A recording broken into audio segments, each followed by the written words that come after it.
ভারতের উত্তর-পূর্বাঞ্চল রাজ্য আসামে বাংলাদেশি বংশোদ্ভূত মানুষের সংখ্যা বাড়তে থাকলে রাজ্যটির ভবিষ্যৎ নিয়ে শঙ্কা প্রকাশ করেছেন মুখ্যমন্ত্রী হেমন্ত বিশ্ব শর্মা। তার দাবি, জনসংখ্যার এই প্রবণতা অব্যাহত থাকলে আসাম একসময়ে স্বয়ংক্রিয়ভাবেই বাংলাদেশের অংশ হয়ে যেতে পারে। তার এই দাবি নতুন সীমান্ত অভিবাসনে বিতর্ক উস্কে দিয়েছে।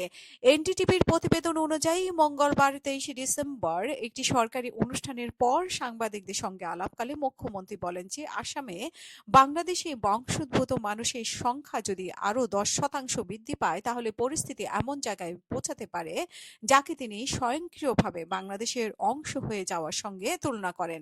তিনি জানান, গত 5 বছর ধরেই তিনি এই প্রবণতা নিয়ে সতর্ক বার্তা দিয়ে আসছেন। এদিন বাংলাদেশের এক নেতার উত্তর-পূর্বাঞ্চল পূর্ব ভারতকে বাংলাদেশের সঙ্গে যুক্ত করার মন্তব্য প্রসঙ্গে প্রশ্ন করায় হেমন্ত বিশ্ব শর্মা বলেন যে আসামে বর্তমান জনসংখ্যা 40%ই বাংলাদেশি বংশোদ্ভূত। যদি এই সংখ্যা আরও 10% বাড়ে তাহলে আমরা স্বয়ংক্রিয়ভাবেই অন্তর্ভুক্ত হয়ে যেতে পারি। তিনি আরো বলেন যে এই কারণেই আমি গত 5 বছর ধরেই বিষয়টি নিয়ে জোরালোভাবে কথা বলে যাচ্ছি। প্রতিবেদনে আরো উল্লেখ করা হয় যে চলতি মাসের শুরুতেই বাংলাদেশের এনসিপির নেতা হাসনাত আবদুল্লাহর একটি মন্তব্য ঘিরে ভারতের বিভিন্ন গণমাধ্যমে আলোচনা শুরু হয়। ওই মন্তব্যে বলা হয়েছিল, নয়াদিল্লি যদি বাংলাদেশকে অস্থিতিশীল করার চেষ্টা করে তাহলে ঢাকায় উচিত ভারতের উত্তর-পূর্বাঞ্চলকে বিচ্ছিন্ন করে রাখা এবং সেখানে সক্রিয় বিচ্ছিন্নতাবাদী শক্তিগুলোকে সহায়তা দেওয়া। হাসনাত আবদুল্লাহ আরও দাবি করেন যে ভারতের উত্তর-পূর্বাঞ্চলীয় ভৌগোলিকভাবে ঝুঁকিপূর্ণ অবস্থায় রয়েছে, কারণ অঞ্চলটি ভারতের মূল ভূখণ্ডের সঙ্গে যোগাযোগের জন্য সংকীর্ণ শিলিগুড়ি করিডোরের উপর নির্ভরশীল, যা চিকেন নেক নামে পরিচিত।